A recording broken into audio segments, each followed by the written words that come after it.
Hello everyone, मेरा नाम है उत्कर्ष मिश्रा और आज हम लोग पढ़ने वाले हैं कानून का राज और अधिकारों का आदर। इसकी जो हेडिंग है वो मैं आपको वीडियो के एंड में समझाऊंगा कि आखिरकार जो कानून का राज और अधिकारों का आदर ये हेडिंग कह क्या रहा है। तो हम लोग पहले स्टार्ट करते हैं टॉपिक से। टॉपिक हमारे बात करता है जिम्बाब्वे के ऊपर। तो ये रहा जिम्बाब्वे का फ्लैग, ताकि आप लोगों की अंडरस्टैंडिंग अच्छी हो जाए। ये जिम्बाब्वे जो है वो 1980 में आज़ाद हुआ था। इनको जो आज़ादी मिली थी वो गोरे लोगों से मिली थी। और आज़ादी के बाद जब इनको फ्रीडम मिली तो वहाँ पे एक पॉलिटिकल पार्टी थी जिसका नाम था जानू पीएफ। वैसे तो अदर भी पॉलिटिकल पार्टीज होंगी वहाँ पर, लेकिन इसी ने बार बार ये जो जानू पीएफ पॉलिटिकल पार्टी थी, जैसे हमारे देश के अंदर नहीं होता बीजेपी कांग्रेस अलग अलग पॉलिटिकल पार्टीज होती है, वैसे वहाँ पे जानू पीएफ एक पॉलिटिकल पार्टी थी। और इसके जो नेता थे उनका नाम था रॉबर्ट मुगाबे। आज़ादी के बाद से ही शासन करे, मतलब जब से आज़ादी वहाँ पे मिली तब से बार बार ये जो जानू पीएफ की पॉलिटिकल पार्टी है बार बार वही जीत रहे हैं। और राष्ट्रपति पद में कौन बैठ रहे हैं, इनका नाम है रॉबर्ट मुगाबे। बार बार यही राष्ट्रपति पद के लिए चुने जा रहे हैं। तो आप लोग ये सोच रहे होंगे कि सर ऐसा, इसका मतलब ये हो सकता है कि जो जानू पीएफ पॉलिटिकल पार्टी है वो काफ़ी ज़्यादा अच्छी पॉलिटिकल पार्टी, और जो यहाँ के जो लीडर है रॉबर्ट, ये काफ़ी ज़्यादा अच्छा काम कर रहे हैं देश के लिए, तभी तो बार बार लोग इनको चुन रहे, क्योंकि आज़ादी के बाद से बार बार यही इलेक्ट हो रहे हैं। तो देखा जाए तो ऐसा नहीं है, वहाँ पे चुनाव तो नियमित रूप से होते हैं, समय समय पर होते हैं। लेकिन जो जानू पीएफ का दल है वो, उसमें जो राष्ट्रपति मुगाबे थे ये काफ़ी लोकप्रिय तो थे, जैसा कि मैंने बताया कि पॉपुलर तो थे, लेकिन वह चुनाव में गलत तरीके अपनाते थे। चुनाव जीतने के लिए डर्टी ट्रिक्स का उपयोग किया करते थे। अभी एग्जाम के अंदर पूछा जाएगा कि जिम्बाब्वे के अंदर कैसे डर्टी ट्रिक्स यूज़ किए जाते थे इलेक्शंस के दौरान, या इलेक्शन कैसे कुछ भी किए गए, या फिर रॉबर्ट मुगेबे जो है वो क्या ऐसे डर्टी ट्रिक्स, या फिर जानू पीएफ पॉलिटिकल पार्टी है वो क्या ऐसे डर्टी ट्रिक्स यूज़ करते। तो कुल मिला के आपको आंसर ये लिखना है कि चुनाव में कौन कौन से गलत तरीके उपयोग किए जाते थे। एक चीज़ ध्यान रख लो, ये आप as it is note down इसे कर सकते हो, इसका नोट्स बना सकते हो, क्योंकि अगर ऐसे आप पूरा ऐसे लाइन में आंसर लिखोगे पॉइंट में तो आपको पूरे आंसर मिल जाएंगे। तो शुरुआत होती है कि उनकी सरकार ने पहला काम क्या किया कि संविधान में बदलाव करके राष्ट्रपति के अधिकारों में वृद्धि की और उसकी जवाबदेही कम की। क्योंकि देखो एंड ऑफ द डे जो राष्ट्रपति है उसी से तो जनता सब क्वेश्चन करेगी कि भाई तुमने किया क्यों, क्यों नहीं किया, ऐसा करना गलत है, ऐसा करना, ऐसा क्यों नहीं करना चाहिए, तुम्हें जिम्मेदारी दे रखा है। तो इसने बचने के लिए क्या किया कि संविधान के अंदर चेंज वगैरह कर दिया, और इसने अपने आप को लेस रिस्पॉन्सिबल बना लिया कि मतलब जनता इससे सवाल अब नहीं पूछ सकती। ठीक है, ऐसा इसने कुछ कर दिया।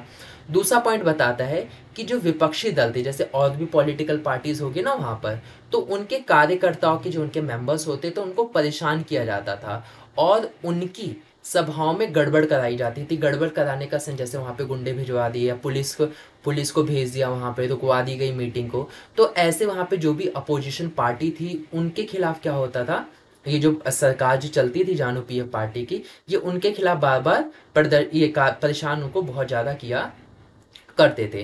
तीसरा पॉइंट क्या बताता है कि सरकार विरोधी प्रदर्शनों और आंदोलनों को गैर कानूनी घोषित कर दिया गया था। कहने का मतलब कि अगर आप, जो सरकार है, अगर सरकार के खिलाफ आप आंदोलन करते हो या कोई विरोध प्रदर्शन करते हो तो गैर कानूनी था, आप ऐसा वहां पर नहीं कर सकते थे, तो ये गलत हुआ। अगला क्या है कि एक ऐसा कानून था जो राष्ट्रपति की आलोचना के अधिकार को सीमित करता था। मतलब वहां पे कानून बना दिया गया कि आप राष्ट्रपति की आलोचना नहीं कर सकते। अब क्यों ना, ये तो गलत बात है ना कि अगर राष्ट्रपति हमारा, हमने उसे चुना, अगर वो हमारी आकांक्षाओं को पूरा नहीं करता तो हम उससे क्वेश्चन करेंगे ना, उसको डांटेंगे, उसको बोलेंगे ना, उसकी आलोचना तो करेंगे। लेकिन यहाँ पे क्या हुआ, इन लोगों ने कानून बना दिया कि आप राष्ट्रपति की आलोचना नहीं कर सकते, जो कि गलत था। अगला क्या होता है, टेलीविजन रेडियो पर सरकारी नियंत्रण था। मतलब आप टेलीविज़न पे जो भी खबरें चलती थी या रेडियो पे जो भी खबरें चलाई जाती थी सब गवर्नमेंट कंट्रोल करती थी। अब जाहिर सी बात है, जब गवर्नमेंट कंट्रोल कर दी है तो वो थोड़ी ना चाहेगी कि जनता जनता को उसकी गलत चीज़ों के बारे में पता चले, उसकी बुराई जनता तक पहुँचे। तो टेलीविज़न और रेडियो को बोल रखा था भाई देख लो, हम मेरे खिलाफ तुम कुछ भी गलत नहीं बोल सकते। ठीक है। हालांकि अखबार जो थे वो फ्री थे, मतलब अखबार जो चाहे तो अगर सरकार कुछ गलत काम कर रही है पॉलिटिकल पार्टी तो उनको खिलाफ छाप सकती थी। लेकिन जो पत्रकार वगैरह करते थे, आलोचना वगैरह करते थे, उन पत्रकारों को क्या किया जाता था, परेशान किया जाता था। जैसे मान लो मैं एक पत्रकार हूँ और मैंने सरकार के खिलाफ गलत गलत, मतलब जो उन्होंने उन्होंने जो गलतियाँ की है उसके बारे में मैंने जनता को बताया, तो फिर क्या होता था, मेरे को परेशान किया जाने लगता था, थ्रेट्स आने लगते थे, मारने, मतलब किसी भी ना किसी तरीके से जो पॉलिटिकल पार्टी है उनको परेशान करने लगती थी। वहाँ की जो सरकार थी वो क्या करती थी, जजों पर दबाव डालती थी। वहाँ की जो गवर्नमेंट होती थी वो जजों के फैसले पर दबाव डालती थी, उनके ऊपर कहती कि ऐसा फैसला नहीं होना चाहिए। तो न्याय कहाँ से मिलेगा जब सरकार ही बीच में आ जाती है। और फिर क्या हुआ, 2017 में जो मुगाबे थे उनको राष्ट्रपति पद से हटा दिया गया, इनकी इन्हीं हरकतों की वजह से राष्ट्रपति जो पद है उससे इनको हटा दिया गया 2017 के अंदर। अब क्या होता है, इतना पढ़ने के बाद हमें जिम्बाब्वे का जो उदाहरण है वो क्या बताता है, ये सोचने वाली बात है कि आखिरकार हमने जिम्बाब्वे के बारे में पढ़ा। अगर मैं आपको क्विक रिवीजन दूं तो जिम्बाब्वे 90s में जब आज़ाद हुआ 1980 में, देन वहाँ पे एक ही पॉलिटिकल पार्टी थी, मतलब एक ही पॉलिटिकल पार्टी बार बार जीती थी जिसका नाम था जानु पीएफ। वहाँ के जो लीडर थे वो थे रॉबर्ट मुजेब। तो फिर वो बार बार डर्टी ट्रिक्स का उपयोग किया करते थे। तो इससे हमें एक चीज़ समझ में आ रही है कि जो लोकप्रिय नेता है जिसको जनता बहुत पसंद करती है वो भी आलोकतांत्रिक हो सकते हैं। यानी ऐसे हो सकते हैं जो गलत टेक्निक्स का, गलत चीज़ों का उपयोग करे शासन को चलाने के लिए, जैसा कि हमने देखा। और जो लोकप्रिय नेता है वो तानाशाह भी हो सकते हैं। तानाशाह का मतलब उन्हीं की चले, वो और किसी की ना चले, जनता की भी ना सुने, वो बस अपनी चलाए, जैसा उनको सही लगता है वैसा वो करने लग जाए। तो हमें ये पता चलता है कि लोकप्रिय लोग भी गलत हो सकते हैं। इसीलिए हमें एक चीज़ ध्यान में रखनी होती है कि चुनावों से पहले और चुनाव के बाद भी नज़र डाली जाए कि सरकार कुछ बुनियादी अधिकारों का आदर करे। तो हमें ये चीज़ समझ में आता है कि जो सरकार है, जब देश के अंदर चुनाव होते हैं तो चुनाव से पहले भी हमें नज़र रखना है कि चुनाव के अंदर कुछ गड़बड़ियाँ ना हो। और चुनाव होने के बाद जब सरकार बना ली जाती है तो हमें सरकार के ऊपर भी नज़र रखनी चाहिए कि जो सरकार है कहीं वो कुछ गलत तो नहीं कर रही। ठीक है, ये भी इवन जो हमारे अधिकार उनकी रक्षा तो करे, कहीं पता चले वो हमारे अधिकारों को ही हड़पने लग जाए, हमारे अधिकारों की रिस्पेक्ट नहीं कर रही। जैसे कि उन्हें सोचने की, अपनी राय बनाने की, सार्वजनिक रूप से अपने विचार व्यक्त करने की, संगठन बनाने की, विरोध करने और अन्य राजनीतिक गतिविधियों करने की स्वतंत्रता होनी चाहिए। जैसे हमें क्या होना चाहिए, जैसे इवन हम हो गया, कोई ऑपोजिशन पार्टी होनी चाहिए, उनको अपनी राय रखने का हक होना चाहिए। जैसे मान लेते हैं एक बंदा है, वो पॉलिटिकल इलेक्शंस हुआ, वो जीत गया, लेकिन ये बंदा नहीं जीत पाया, तो अपनी राय तो इसके खिलाफ रख सकता है ना। जैसे मान लो ये गलत काम कर रहा है तो ये तो बोल सकता है ना कि भाई आप ये गलत काम कर रहे हो। तो यहाँ पर ऐसा नहीं हो रहा था, ऑपोजिशन पार्टी को बार बार दबाया जा रहा। इवन अगर जनता भी उनके खिलाफ प्रदर्शन करना चाहती थी, उनको कुछ कहना चाहती थी प्रदर्शन के ज़रिए या आंदोलन के ज़रिए, तो वो भी नहीं करने दिया जाता था। तो पूरी तरीके से देख सकते हो कितना गलत तरीके से वहाँ पे चीज़ें हो रही थी। तो हमें एक ऐसा चीज़ चाहिए जहाँ पे क्या हम अपना विचार व्यक्त कर पाए, जैसा हमें फील होता है सरकार के खिलाफ हम वैसा अपना बात रख पाएँ। हम अपना कोई अगर संगठन बनाना चाहें, ग्रुप बनाना चाहें, वो भी बना पाएँ। कोई भी हम पॉलिटिकल एक्टिविटी करना चाहे, धरना प्रदर्शन करना चाहे, रैलियाँ निकालना चाहे, कुछ भी हम करना चाहे तो हम वो कर सके, हमें रोक टोक ना हो। हाँ, लेकिन वो बात ध्यान में रखना चाहिए, वो सारी चीज़ें कि कानून के दायरे में होना चाहिए। ये नहीं कि कोई रैली निकाल रहा है तो तोड़ फोड़ कर रहा है, तो ये कानून के दायरे से बाहर हो जाती है चीज़ें, इसको भी ध्यान रखना चाहिए। ठीक है, अगला पॉइंट बताता है इन अधिकारों की रक्षा स्वतंत्र न्यायपालिका को करना चाहिए। अब देखो, ये जो हमें जो अधिकार दिए जा रहे हैं, हमें अपना बोलने का अधिकार हो, प्रदर्शन करने का अधिकार हो, तो इनकी रक्षा की जिम्मेदारी किसको होनी चाहिए, एक स्वतंत्र न्यायपालिका को होनी चाहिए। हमने देखा कि रॉबर्ट क्या करते थे, वहाँ उनकी जो सरकार क्या करती थी, जजों पे प्रेशर बनाती थी कि आप ऐसे डिसीजन लो, तो सरकार जो है वो बार बार प्रेशर बना को जजों को सही से डिसीजंस लेने नहीं देते थे। तो ऐसे में क्या होना चाहिए, स्वतंत्र न्यायपालिका होनी चाहिए जो क्या करे, खुद से डिसीजन ले, जो सही है वही डिसीजन ले, ना कि किसी के दबाव में हो। और वो जो भी डिसीजंस ले उसका सब लोग पालन करे, चाहे सरकार हो, चाहे आम जनता हो, कोई भी बंदा हो। न्यायपालिका जो भी डिसीजंस ले उसको सभी लोग पालन करें, ऐसा होना चाहिए। अब क्या बताता है, ये तो हमने पहली चीज समझी। अब यहाँ पे दूसरी शर्त कह लो या फिर दूसरी चीज कह लो कि दो, पहला चीज तो हम समझ गए। अब दूसरी चीज हमें समझनी है कि चुनाव के बाद सरकार चलाने के तौर तरीकों पे भी लागू होती है। पहला तो हमने ये देख लिया कि सरकार बनने से पहले और सरकार बनने के बाद क्या क्या चीज़ें होनी चाहिए, जैसे हमें अधिकार वगैरह मिलने चाहिए। दूसरी चीज़, जैसे मान लेते हैं मैंने सरकार बनाई है तो मेरे क्या दायरे होंगे, ये भी मुझे पता होना चाहिए कि मेरी लिमिट्स क्या है, मैं क्या क्या चीज़ें कर सकता हूँ, मैं क्या क्या चीज़ें नहीं कर सकता हूँ, ये भी होना बहुत ज़्यादा ज़रूरी है। तो उस पर भी हम देखते हैं।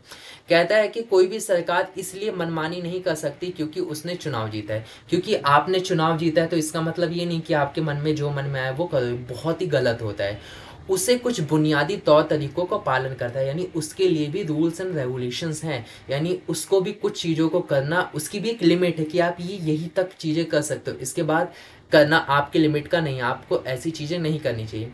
खास तौर पे उससे अल्पमत वाले समूहों को दी गई गारंटी का आदा करना होता है। और सबसे ज़रूरी पता क्या होता है कि जो समाज में अल्पमत रहने वाले लोग होते हैं, यानी जिनकी संख्या कम है, ऐसे लोगों के उनको ध्यान रखना होता है। जैसे मान लो मैंने सरकार बनाई, सरकार बनाने के बाद क्या होता है, देखो समाज में दो तरीके के लोग होते हैं। एक ऐसे लोग होंगे जिनकी संख्या बहुत ज़्यादा है, और समाज में ऐसे भी लोग होंगे जिनकी संख्या बहुत ही कम होगी, उनकी पॉपुलेशन कम होगी।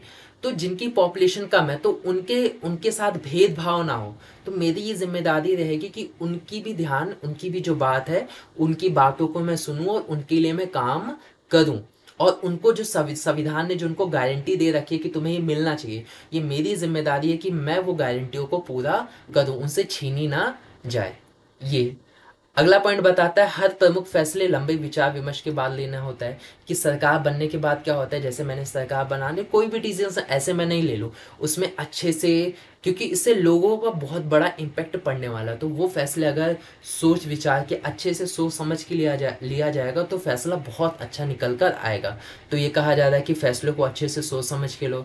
अगला पॉइंट बताता है कि सरकार जिम्मेदारी केवल जनता के प्रति ही नहीं बल्कि अन्य स्वतंत्र अधिकारों के प्रति भी जवाबदेह होना चाहिए। कि जो जनता है, जैसे हमने सरकार को चुना है तो हमारे जो हम उससे क्वेश्चंस करें उसका जवाब तो दे, यानी जनता के प्रति जवाबदेह तो होना चाहिए।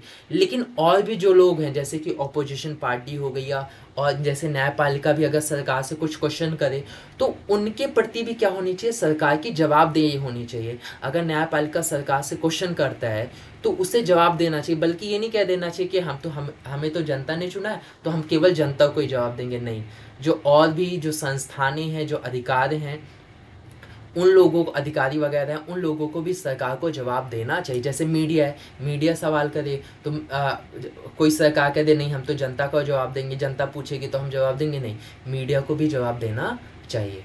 ये लास्ट में हमें आता है कि एक चीज कंक्लूजन निकल के आता है कि एक लोकतांत्रिक सरकार संवैधानिक कानूनों और नागरिक अधिकारों द्वारा खींची गई लक्ष्मण रेखाओं के भीतर ही काम करती है।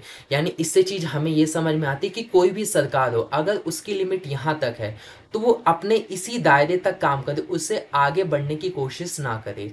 सरकार की भी एक लिमिट होती है कि सरकार ये काम कर सकता है, ठीक है। अगर लिमिट नहीं रहेगी तो मनमाने तरीके से तानाशाह हो जाएगी, फिर तो जो मन में आए वो करेगी, जनता की भी नहीं सुनेगी। इसी वजह से हमने हर चीज़ों का क्या कर रखा है, एक लिमिट सेट कर रखा है। तो सरकार उस लिमिट को क्या करे, क्रॉस ना करे, ठीक है। अब मैंने आपको स्टार्टिंग में बताया था कि इसका हेडिंग का मतलब, तो इस हेडिंग से हमें यही समझ में आता है कि कानून का राज होना चाहिए। ये ना कि पॉलिटिकल पार्टीज का कि जो इसको मन में आए ठीक लगे वो करे, नहीं, कानून जो कहता है वो होना चाहिए। कानून कहता है कि ये गलत है तो गलत है, कानून कहता है ये सही है तो सही, और कानून अच्छा भी होना चाहिए, मतलब सबके लिए होना चाहिए। एक चीज़ ये भी ध्यान रखना, ये नहीं किसी कानून एक समूह की ही बात करे, नहीं, कानून ऐसा होना चाहिए जो सबकी बात करे, और साथ ही साथ अधिकारों का आदर भी हो। यानी जैसे हमें अधिकार मिले, हम बोल सकते हैं सरकार को, अगर हमने चुना है और वो सरकार अच्छा काम नहीं करती तो हम उसको बोल सकते हैं कि भाई हमने चुना है, हमसे आपसे हमारी बहुत उम्मीद है और आप हमारे लिए काम नहीं कर रहे हो। तो सरकार ऐसा ना हो कि मेरे उस बोलने से वो भड़क जाए और मेरे को जेल में डाल दे, नहीं, वो जो हमें अधिकार मिला है बोलने का अधिकार, उसकी रिस्पेक्ट करे और खुद इम्प्रूवमेंट करे, खुद काम करे, ये नहीं कि मेरे को जेल में डाले। उम्मीद करता हूँ वीडियो आप लोगों को अच्छी लगी होगी। अगर वीडियो अच्छी लगी है तो प्लीज़ कमेंट करके मुझे ज़रूर बताओ। और ये रहा मेरा सोशल हैंडल, ये इंस्टाग्राम और ट्विटर का है। तो आप लोग अगर मुझसे यहाँ पे जुड़ना चाहते हो तो आप लोग मुझसे ज़रूर जुड़ सकते हो। बाकी इसके आगे का टॉपिक मैं नेक्स्ट क्लास में आप लोगों को करवाऊँगा। तब तक के लिए आप लोग अपना ध्यान रखिए, मिलते हैं नेक्स्ट वीडियो में, बाय।